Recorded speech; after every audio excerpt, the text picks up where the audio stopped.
Good evening, everyone. Today, we have put together an engaging session for our founder partners and venture capital friends. We have all witnessed and been part of the growth story of the Indian startup ecosystem. And along the way, we have learned the different kind of VCs that are out there, different kind of stories that have been pitched to us.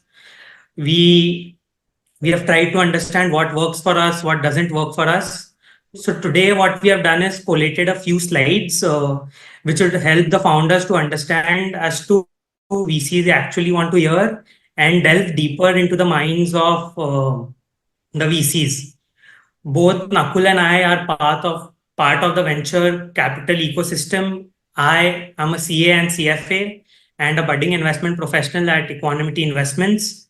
Nakul has been part of the venture capital ecosystem for more than 6+ years now and has invested in multiple startups and been part of multiple 0 to 1 journeys. So what the idea over here is to go through these slides, discuss the nuances of each of these slides, and then open up the forum for Q&A. And please feel happy to ask any questions or any thoughts that you might have. Without further ado, over to you, Nakul. Thanks, Vikram. Hello, everyone. Good evening. Great to be part of this forum. It's a very interesting topic. What do VCs like to hear? VCs traditionally have been a very opaque bunch of people, right?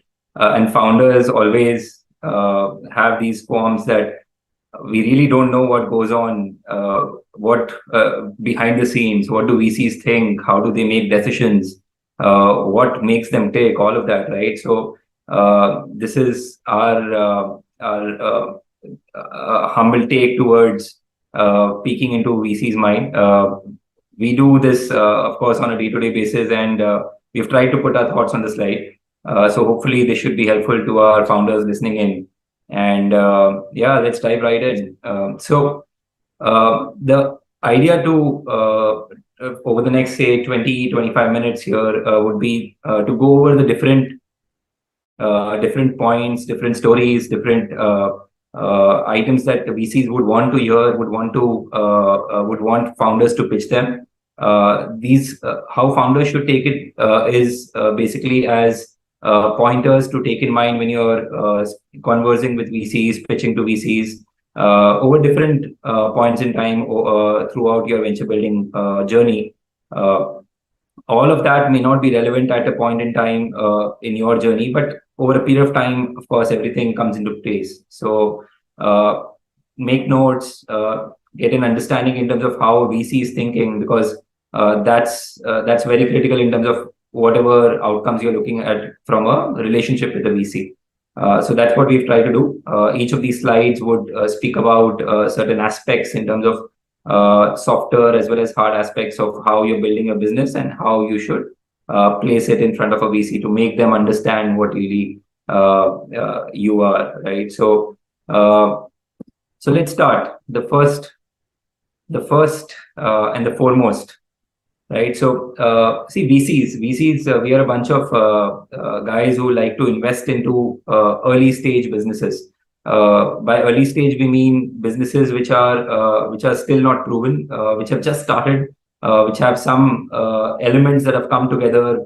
It's a team, it's a product, it's a technology. There are some resources that have been put together by a team of guys with a vision to achieve something, right? So we are investing into these early stage budding enterprises, and that's where comes the key thing, or the forefront thing, is gritty founding teams building with focus. As a founder, if you can showcase to a VC that I am the founder that you need to back, I have the grit, I have the perseverance to make it, there is no better story that a VC would want to hear. So this should be your first point of action in terms of making a pitch to a VC. Get stories of grit from your past experiences. Think hard. Think about what you've done in your life, and you've overcome those challenges that have come through in your previous life, and and bring that out in front of the VCs, that will give them a confidence that yes, this founder will be able to persevere through the arduous journey of startup building. We all know that startups are not easy. Startups, given that they are small organizations, there are so many moving parts. There is so much that one can do. But again, one needs to focus. One needs to build it in phases, and that's where the second point also comes here. That VCs want founders who can prioritize. VCs want founders who can focus on certain things at a certain point in time. So both of these things, if come together as a culmination or as an intersection, it's something that VCs really like: perseverance as well as focus. I mean, this is a 101 for a VC investor. A VC may like a business, may like a market in which the business is being built, but if the founding team does not show these signs, it may not be that factor which will convert a no decision to a yes decision. Whereas if it's the other way around, that the founders are very promising and the business is good enough, it may not be the top-notch business model and all of that, which can be figured out over a period of time. But if the founders and the founding team have these traits of being have persevered over a period of time and are focused in what they're building, that can definitely turn decisions from a no to yes from a VC's perspective. So that's how these are very critical, Vikram. So, Nakul, like a very pertinent point which you made over here is founders' focus, perseverance, and grit. And I recall deliberating it with you in the previous week as well.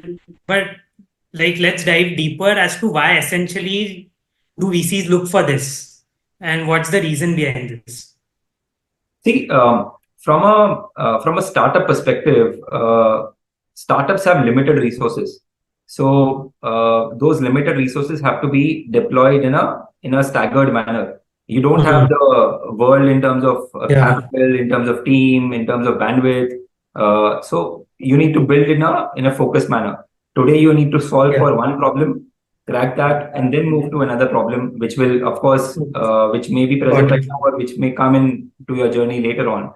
But if you basically spread yourself thin at the early stage, it becomes very difficult to yield the results that you can from the limited resources that you have.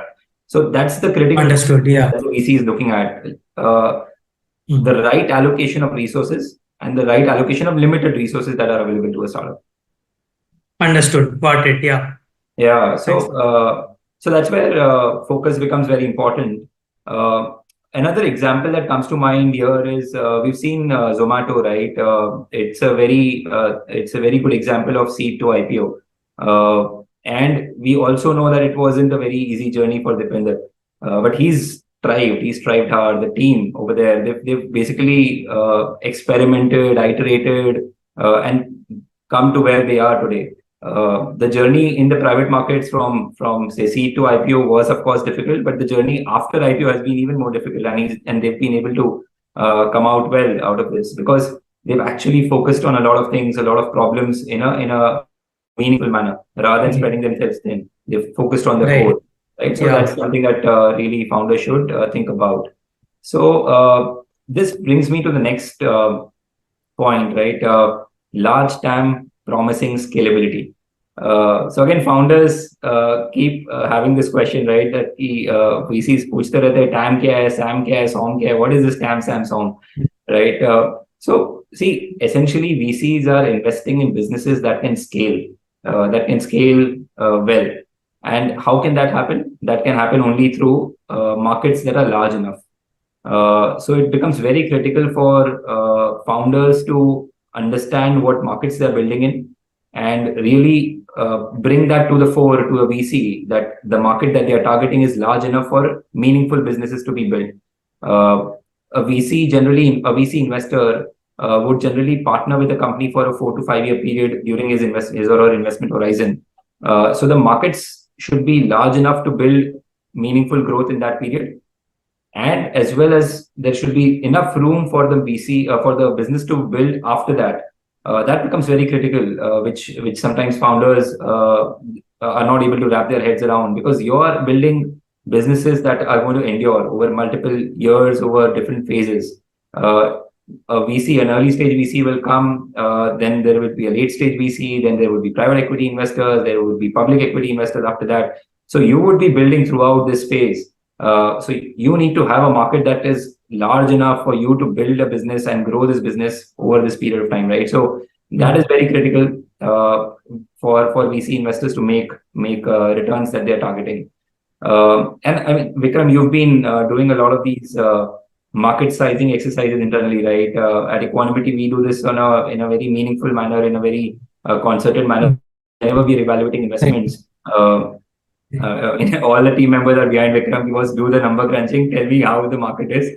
The founder says that it's an X billion-dollar market. Is it really that large, right? So, tell me something about your experience. You've been doing the bottom-up and the top-down analysis of target markets. How do you think? What's your learning like?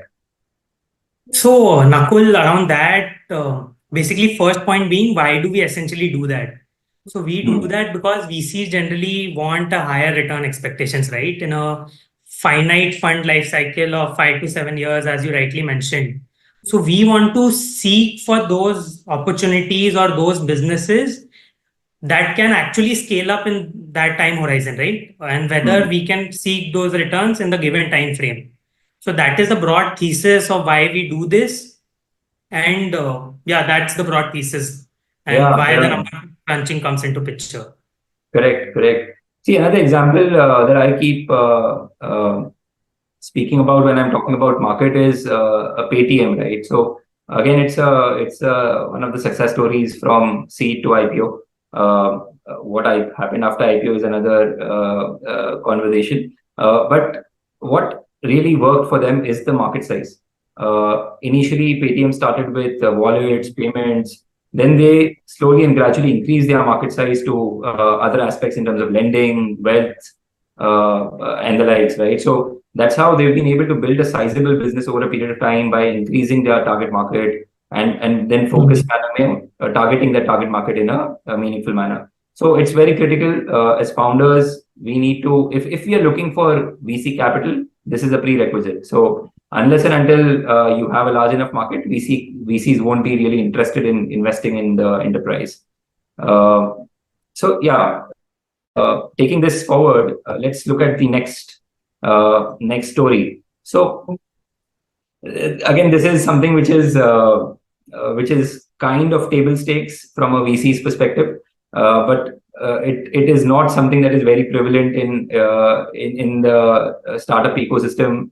We get a lot of inbound decks and business plans, but we are still not. I mean, sometimes it becomes very surprising in terms of how the founder is thinking. So I've laid it out over here in terms of a clear business plan.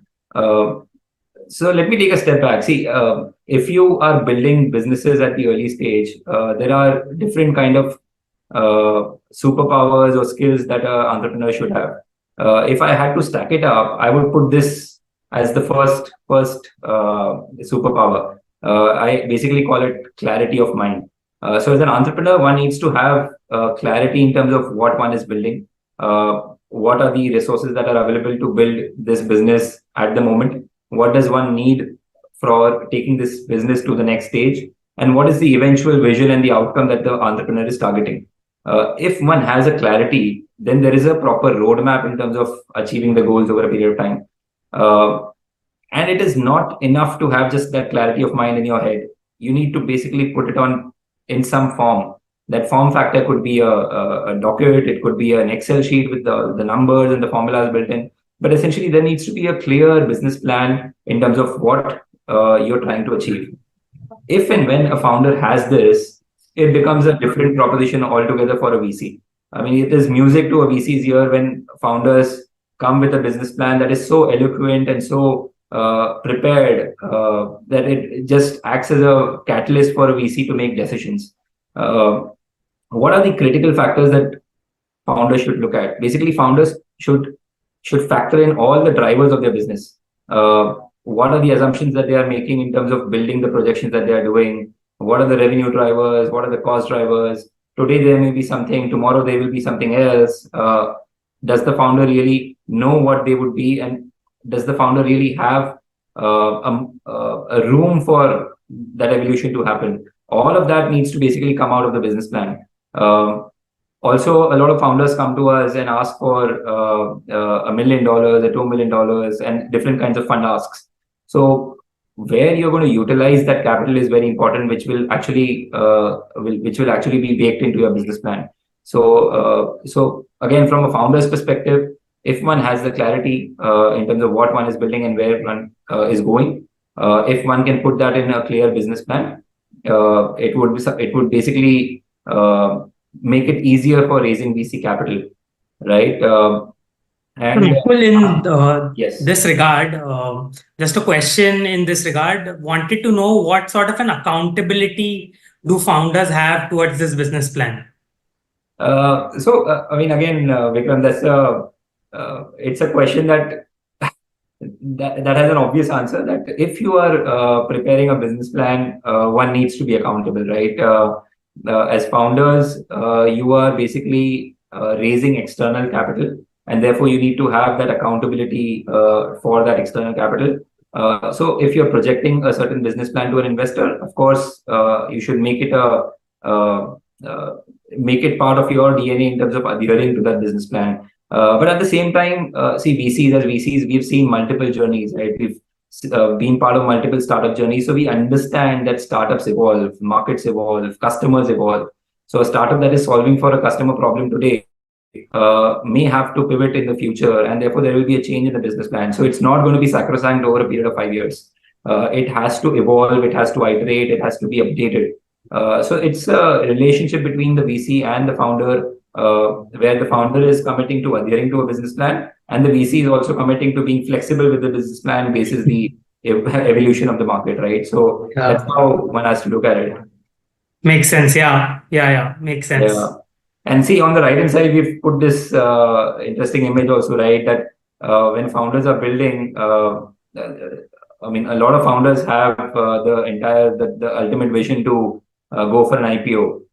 So it's not going to be easy. You'll have to basically band-aid that air balloon of an IPO to make it happen, right? Again, a success story that comes to mind is from the recent markets is Mamaearth. They've gone through all the arduous journey of startup building. They've built it quite fast, right? So the growth in the last 6-7 years that they've seen to IPO has been commendable. But it wasn't easy. I mean, they've gone through their journey of IPOing. So, but today they have IPO'd, and we all know what it is. So this is how it's a process which basically has to happen in an iterative and a concerted manner between both the investors as well as the founders, right? So after the clear business plan comes the traction. So promising traction and targets. We all, I mean, this is a joke again that in the VC circles we keep cracking, that we speak with founders, we tell them that the product is looking great, you're targeting a good market, it's a very differentiated offering, all of that is there. But give me some proof of concept, give me something to bite.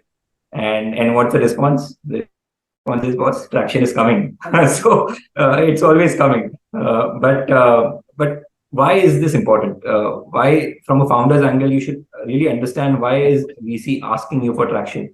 The VC is trying to understand basically 3 things. See, ideas are plenty. Ideas are available with, I mean, between both of us, we can come across and come up with multiple ideas in a particular sector that we want to target. But do we have the execution capabilities? That's questionable, right? So that is something that VCs are looking for. Execution capabilities, right? So I've put an acronym here, the team's ability to ACE, which basically means adaptation, captivation of stakeholders, and execution of the plan. So if the founder is able to showcase that to an investor, and how would one do that? One would do that basically via traction, via showcasing that you have done certain pilots, you have early revenues, you have certain customers, this is the feedback, this is the NPS, how it's tracking. All of these tangible things will enable the VC to gain confidence in what you're building. The VC, of course, would understand the market and the product potential, but these kind of tangible numbers, tangible outcomes that you see from the customer standpoint, or these validation that you see, will enable someone to really understand that. Sorry, is my screen visible? No, it's not visible. Like we cannot see your slides. 1 minute, yes. Yeah, so that's Yeah, it's back what on. someone would look at when one is really evaluating traction of a startup. So I mean, again, heart to heart to founders, your traction may not be it may not be very tangible in terms of numbers, but whatever it is in terms of customer validation, please put it out there and try to make the VCs understand, and that's something which will definitely work in your favor. So Nakul, I just recall an anecdote around this where one of the founders told me a story where she mentioned that if we have any sort of attraction, then there are all the questions from VCs around the intellectual questions, key KPIs, key metrics. But if there's no traction, there's just one question: where is the traction? So getting to the point over here, how important is traction to a VC, and how much weightage do we give to it? Yeah, so as I said, I mean, it's very important. See, the importance of traction also keeps changing with the stage of investment. A pre-seed investment would be looked at in a very different manner from a traction point of view versus a series A Right. investment, right? So, but as I said, again, traction may not always be numbers. It can be customer validation, it can be feedback, it can be your early POCs, all of that, right, put together. So that is something that needs to come out from a pitch that the founder is making, and if that happens, it becomes a factor that builds confidence in the VC. So that's the limited point that we are trying to make here, right? Next is of course, what is the moat? What is the differentiated proposition that that the founder is speaking about? And VCs keep asking this, right? That I mean, I've come across multiple companies targeting the same market with the same kind of solution. How are you different? So that is again very critical to understand from a founder's point of view. That see, VCs are in a business of making outsized returns. They come in early. They want to make those 10x plus returns. They want to back ideas such as the wheel, as seen in this picture. We all know that the invention of the wheel changed mankind, right? I mean, there were multiple, the entire ecosystem around in the world would have changed when wheel was basically invented. So as a VC investor, I want to invest into ideas or products which are akin to a wheel, which will basically change the dynamics of an industry, which will lead to a paradigm shift in terms of efficiencies, in terms of the value creation. And that's what a VC investor is looking for. That's the bottom line of differentiation. Yeah. So I understand the kind of point which you're trying to make over here, but let's double click on this. In a market like India, where 10 other people are just starting, waiting to start what you have already started, and there's just this mentality, "वो कर रहा है तो मैं भी करूंगा." So how does one really bring a differentiated proposition over here?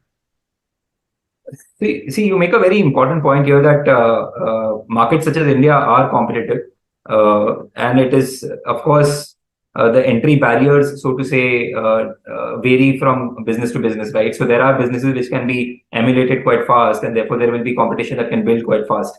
But how a VC looks at it, or how we would want to look at it, is not just paradigm shifts or the term disruption, but also maybe incremental differentiation, right? So founders can keep differentiating in terms of not just a product, but business model, revenue model, the GTM in which the founder is approaching the market. So there are multiple ways in terms of how you differentiate your business. One needs to basically think in terms of all these aspects and not just one in terms of making a completely unique business. If one is able to showcase that, that would give them some competitive advantage. And with that advantage, they would be able to scale faster, and thus would be able to reach the goal faster, yielding better returns to the venture capitalist. So that's the Understood. scheme of things that we usually look at. Yeah. Nakul, if also you could explain the small picture which is there on the side of the screen. Yeah, sure. So see, again, this is I mean, there are two snails speaking, and one snail is saying to another, "Are you really a fast-moving consumer good?" Right. So this is something that we as VCs do on a day-to-day basis in terms of lifting the veil and looking behind the veil to understand whether the picture that is being painted by the founder is really what the reality is on the ground. So that is again, see, we as founders, we of course want to pitch to VCs and say that this is the completely unique solution.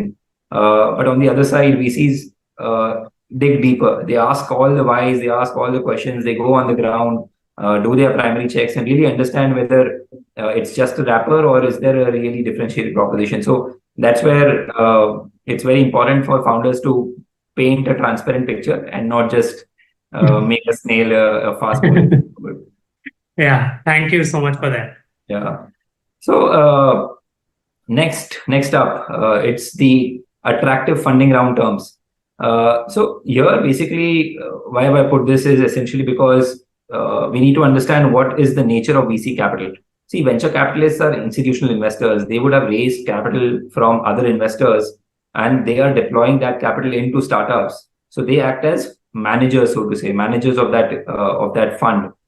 So they have a fiduciary responsibility in terms of returning that capital back to the investors who have entrusted that capital into the VC. Because of this relationship, since it's not their own capital and it's like other people's money, OPM, they are essentially looking for making outsized returns. How do those outside returns pan out for a VC? It is basically the terms of investment. We've spoken about the founding team, the market, the traction, the differentiated proposition. All of that then culminates into what are the terms that are being offered by the startup to the VC. So it's, I mean, speaking about the broader terms, a VC would look at a cap table. What is essentially the shareholding pattern of a company? It would look at what is the amount of capital that the startup is raising, what is the valuations, what are the kind of other terms that go around the investment, making the investment a little more sacrosanct from a VC standpoint. All of those things come into being in terms of making it attractive enough for a VC to commit capital. So that's how we do it. Once we've had a conviction of the business of the company, this is a step that we basically spend a lot of time on. So Nakul, that answers the question as to why VCs start planning for exits and potential routes of exits even before investing the money, right? Also, you mentioned one of the points as cap table for raising funding rounds. And so does a cleaner cap table make it easy for it to raise capital for the founders? It does. It does. See, this is something that is grappling our Indian startup ecosystem as a challenge. That the cap tables of our startups may not be very conducive enough to raise their next rounds of capital. So what really happens here is that the capitals are pretty distributed. Cap tables are pretty distributed. So which slows down the process of decision making to an extent in the startup. So as a VC investor, one would want as clean a cap table so that the decision making exercise of a startup is not hampered by multiple people on the shareholding pattern, and it is able to scale in a faster manner and achieve the business plan as they have laid it out. So that's why it's a critical point. Right. Yeah. And you spoke about exits, right, Vikram? So again, exits are pretty critical from a VC standpoint. VC has to return back the capital to the investors that they've raised. If a founder is able to lay out a plan in terms of how he or she will be able to provide exit to an investor, that would warrant a lot of confidence in the investors. So it basically showcases the maturity of a founder in terms of raising external capital and then thinking about returning it back. One doesn't want to get the capital back immediately, right? As an investor, I want to stay with the company for at least a 5-year period. But if the founder is thinking and is aware of the fact that one needs to provide an exit to the investor, that itself is a good confidence building factor. So again, a shout out to all our founders here that if you can start building capabilities in your head, in your team, in terms of how you would provide exits to different stages of investors at different stage of building, that would really go a long way in terms of building an enterprise which will endure over a period of time. So that all comes a part of the funding round terms. So, Nakul, you mentioned about the maturity of the investors, right? So, are repeat founders funded better than the first time founders? Yes, of course. See, it's a simple proposition of been there, done that, understands the nuances of external capital, understands how VC works. So all of that, if is available in a founder, VCs are definitely more comfortable in terms of allocating capital there. So that's the simple answer to it, but it's not always the same, right? So repeat founders may or may not be always as fundable. As we would always assume. But it's something that is good to have. Yeah. Yeah. Okay. This is how are we placed on time? Okay. Maybe I'll cover this up quickly in terms of fear of missing out, right? So we've heard about this a lot as FOMO, right? As founders, we would be able to pitch to a VC, we would be able to convince the VC in terms of why he or she should invest into the startup. But it is also very critical to close those conversations. And by close, I mean money in the bank. We've seen multiple journeys wherein the founders have been able to get multiple investors together and get those soft commits. But the founder is then stuck in terms of closure. So this is again a skill that one needs to have in terms of creating that FOMO in VCs, right? See, as VCs, we are in the game of power law, and we don't want to lose an access to a company that is going to perform well. So, I mean, I want to invest into every Zomato that comes to the Indian market. That's how I think about it. So that's the FOMO that I have, and founders can play it in a manner that they trigger that, right? So here I've listed down a few things where you can basically be very transparent with the investors that you're targeting. You can lay out how you are planning in terms of raising the round that you are wanting to raise. Who all are you getting on the cap table? What's your thinking around getting the different types of investors on the cap table? What are the outcomes that you're planning once you have this money in the bank? So all of these factors, if put together, will create that FOMO in the investor's mind and will enable a founder to close the round. So that's what is very critical from a founder's point of view. So Nakul would love a couple of stories from you in this regard. One being an investment where you have made out of which you have made out of FOMO, and one investment which you regret missing out on. See, thankfully, I've not been driven by FOMO as much. We, of course, as humans, we always feel that okay, we missed on that deal or we missed on that investment. But haven't taken decisions on FOMO. And see, that comes from a point of view of our institutional construct, right? At Equanimity, what we're doing is we as a basic premise, we don't overpay or we don't invest into deals which are overpriced, so to say. See, let me take a step back. What is VC? VC is basically investing into non-consensus ideas or ideas which will have something which will disrupt the market in a meaningful manner. If a deal is overpriced or if a deal is fully priced, which means that there is consensus in the market in terms of what the deal is going to achieve or what the startup founder is going to achieve. And therefore, there is importance in terms of investing into non-consensus ideas and not overpaying for it. So that's how we've been thinking about it, and thankfully have stayed away from FOMO. But it's a human aspect of investing. But on the other side, there have been multiple anti-portfolio companies that we've had. Personally, I've had an example of that I can cite here is an agri-tech startup. It's a pretty large startup today. I remember evaluating them at the seed stage. Very strong founding team, very good business plan in place, a really ambitious plan. But what they were doing was they were targeting the entire agri value chain, right, from imports to advisory to outputs. And at that point in time, coming back to the first slide of focus, we felt that the team is not very focused, and therefore they may not be able to achieve what they want to achieve. And we passed the deal, and the rest is history. But what really happened for them was they were able to raise a lot of capital through the period, and that enabled them to invest into all of these different verticals. So that also validated my thesis in terms of you having limited resources and therefore focusing. And when you have larger amount of resources at your disposal, then actually going out there and achieving the entire value chain or building across the value chain. So that's an example that comes to mind from an anti-portfolio perspective. So Nakul, thanks for that insights, and it now gives our audience a better perspective on how we look at things. We can probably take on the questions which have been pouring in, and yeah. So, Jinal has rightly asked, what are some of the common pitfalls to avoid in pitch deck design and presentation? it's a very important question, Jinal. See, we always, through the presentation, and we've spoken a lot about the softer aspects of fundraising, right? But the harder aspects, the hard collateral, just like a pitch deck, is also very important.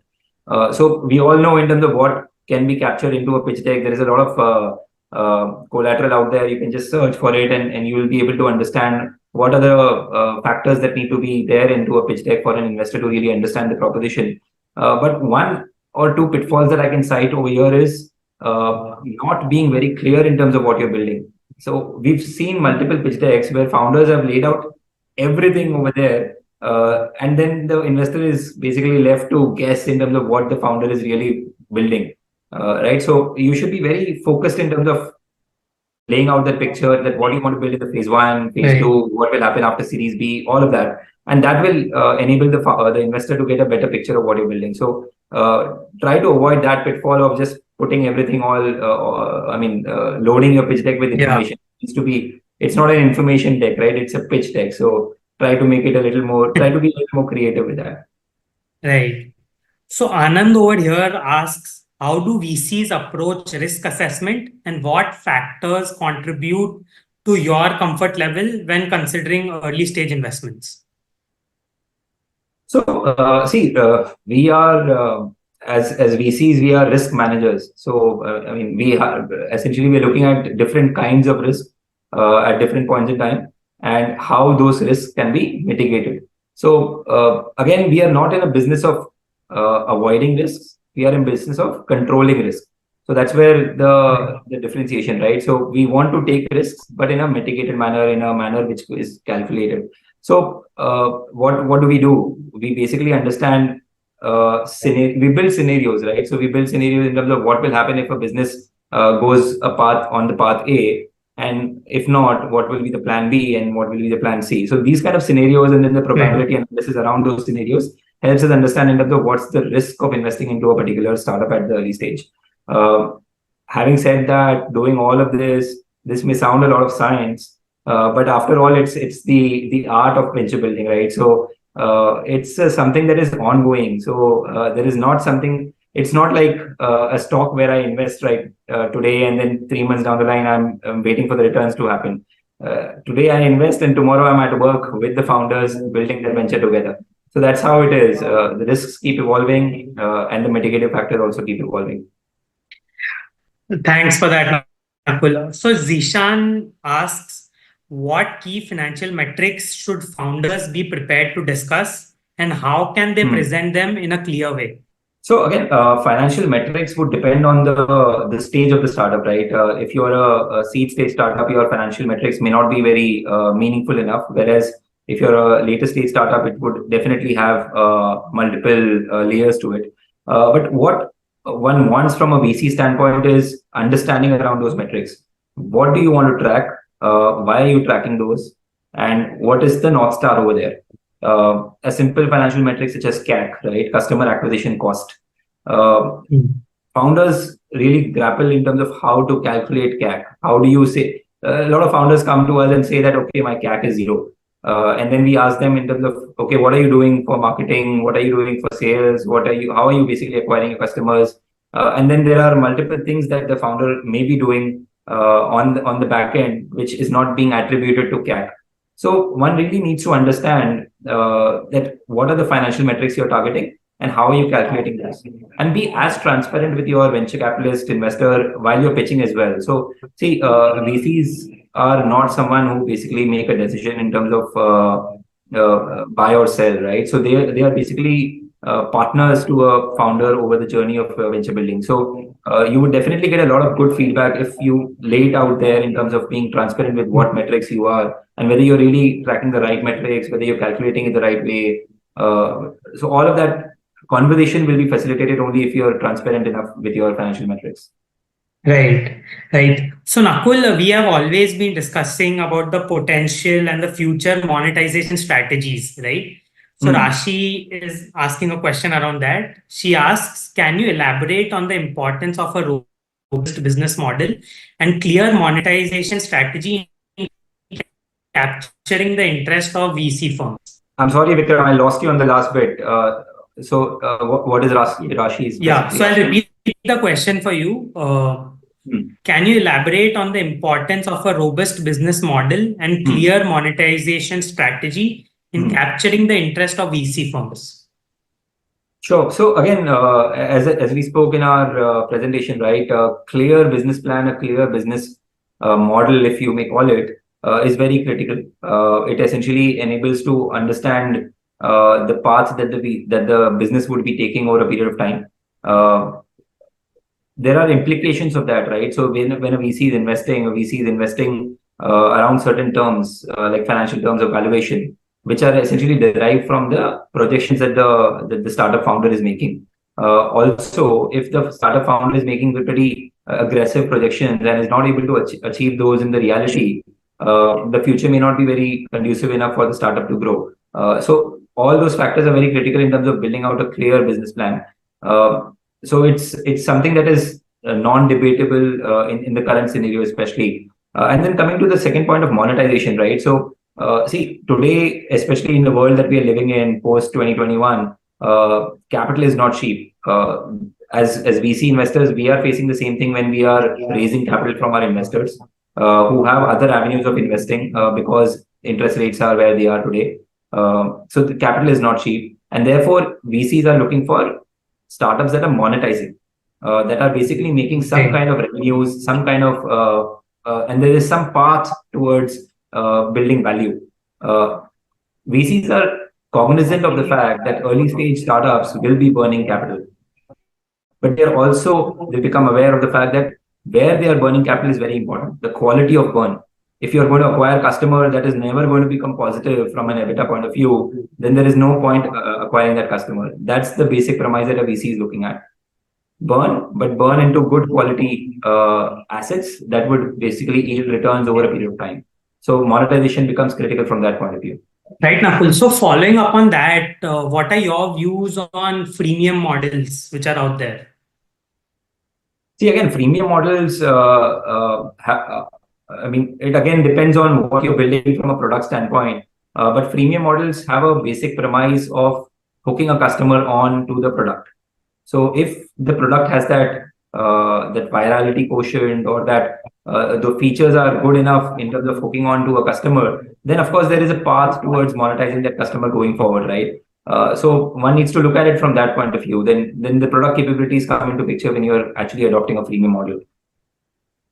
Got it. Understood. So Sanya over here asks for tips to craft strong narratives that seamlessly weave together the problem, solution, and the market potential. Wow. Sanya, are you using ChatGPT by any chance? Because that's a very well-crafted question. But see, it's let's get back to that point of clarity of mind, right? So if a founder who is building his enterprise is clear in terms of what he or she wants to build, what's the problem that they're trying to solve, that will be pretty evident in terms of whatever the founder does and whatever the founder builds in terms of collateral for pitching. So I always come back to that point. Are you clear enough in terms of what your target is, what your plan is, all of that? If not, keep harping on that, keep digging deeper. As soon as you have that clarity of mind, you'll be able to build all of this fancy creative crafting nature of collateral, which will give you the yields or objectives that you're looking for, right? Maybe raising capital, maybe attracting customers, attracting employees, and building that clout around your startup. So I mean, that's the critical factor that I would go back to. So, Nakul, due to paucity of time, we'll just take up one last question. Ayushi asks, what would be the best way in which founders can articulate their vision and strategy so that it's convincing for the VCs to believe? So, Ayushi, it's important for building plans that are that a VC would buy into. So it's when we think about pitching to a VC, sometimes what founders do as a mistake is they build very rosy pictures, which the VC would any which ways discount, right? So the VC has seen multiple journeys as we spoke about, so they would understand that this is not possible or this looks quite rosy. So being realistic, being ambitious as well as realistic is something that really is important. So find that right balance between the two when you're actually making the pitches, when you're actually making the models and the plans that you're looking at. Once that happens, it's just a conversation between two parties coming onto a confluence of minds and hearts, and then working together for making that future happen, right? So think about it that way in terms of achieving that confluence. So thank you, Nakul, and thank you everyone for joining us for today's session. We haven't been able to answer all of these questions, but we'll surely take them up offline. And thank you for joining us once again. Thanks, Vikram. Thanks, everyone.